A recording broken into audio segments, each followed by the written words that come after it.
Depois da intervenção fundamentalista do meu amigo Ferraço, eu só posso dizer aleluia.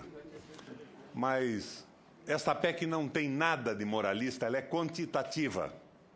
E ela é absolutamente imoral, porque ela corta tudo menos os juros dos rentistas e dos credores da dívida. A imoralidade é absoluta.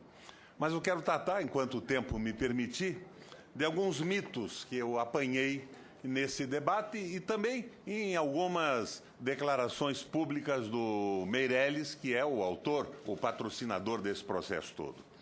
Primeiro mito: aumento da confiança do mercado com esse raio de PEC 241. Nada mais falso, nada mais mentiroso. Não é o reequilíbrio das contas que ajudará na retomada do crescimento, mas a existência de demanda efetiva na economia. O fato dos consumidores terem renda, emprego e disposição para comprar.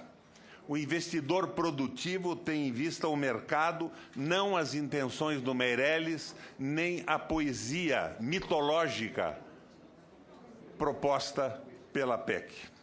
Demagogia neoliberal absoluta. Outro mito mais absurdo ainda: a PEC gerará confiança empresarial e será tendo como efeito o crescimento econômico. Retomada do investimento privado. Esse mito, além de tudo, é ridículo, senhores expositores. Uma ficção absoluta.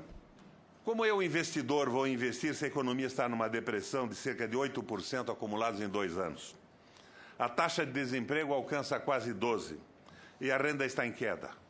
Vou investir em produção para quem comprar? Na verdade, a confiança que está se construindo é exclusivamente para a especulação, para mamon, companheiro Ferraço. E não se pode servir a Deus e a mamon, diz a Bíblia. E mamon não é o diabo nem outro Deus. É uma palavra que em hebraico quer dizer dinheiro. É a escravização pelo dinheiro, pelo capital vadio da ciranda financeira. Os especuladores se satisfarão com a PEC porque eles não dependem de demanda de produtos e serviços, mas apenas da disposição estabelecida pela PEC de pagar juros escorchantes sobre a dívida pública, que afinal é o objetivo fundamental dessa emenda constitucional: pagar juros, garantir os lucros dos investidores e da rolagem. Crescimento econômico, os expositores se referiram. Não há a mais remota possibilidade de algum crescimento econômico resultar de um regime fiscal de congelamento de gasto corrente. Crescimento econômico numa situação de depressão como a que estamos exige ampliação de gastos públicos, Marcos Mendes.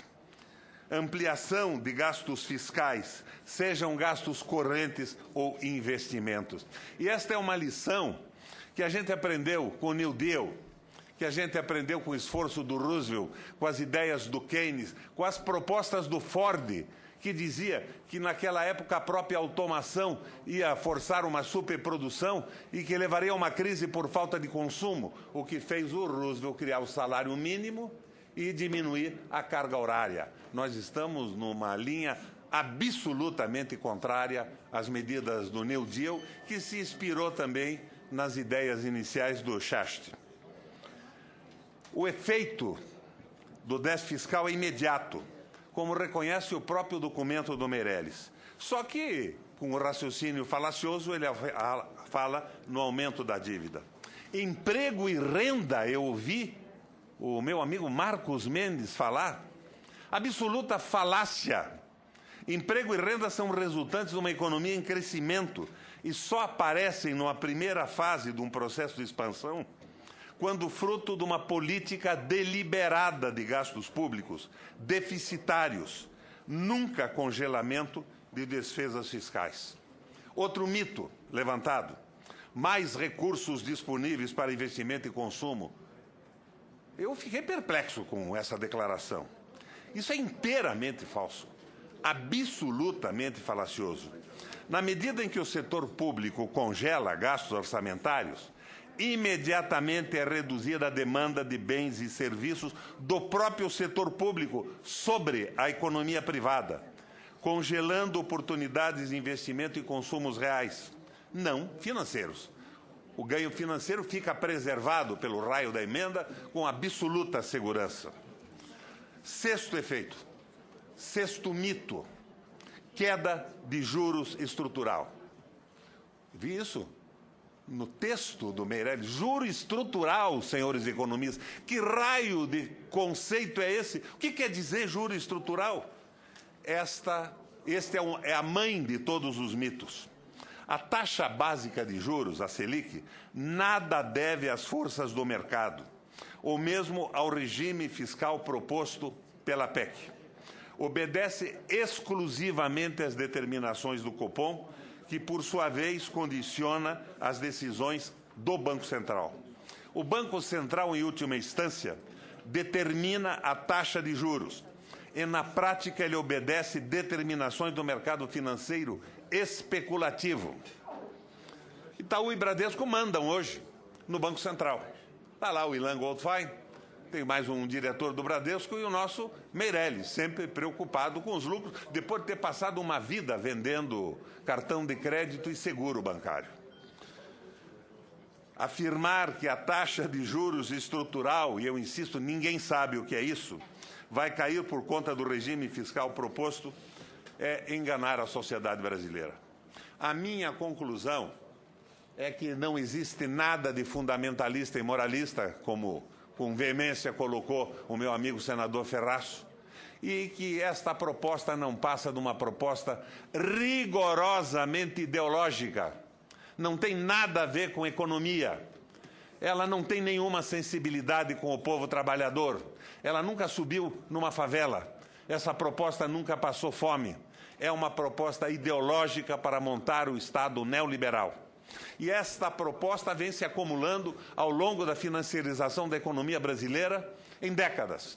Em 80, a Coreia do Sul, a Tailândia, a Malásia e a China produziam menos que o Brasil. Hoje nós não produzimos entre 2% e 15% do que eles produzem. Por quê? A financiarização levou à desestruturação da economia produtiva. Então, essa falácia tinha que ser bloqueada no Congresso Nacional. A consequência dela vai ser transformar o Brasil numa Colômbia com as maras de 40, 50 mil jovens desesperados, sem nenhuma proteção do Estado, montando quadrilhas e ritos iniciáticos. Ou numa sociedade como a elogiada sociedade mexicana, com assassinatos e uma degradação absoluta do tecido social. Eu tenho a impressão que essa proposta, senador Gereissati, não foi feita sequer por mamão. Foi feita pelo próprio capeta.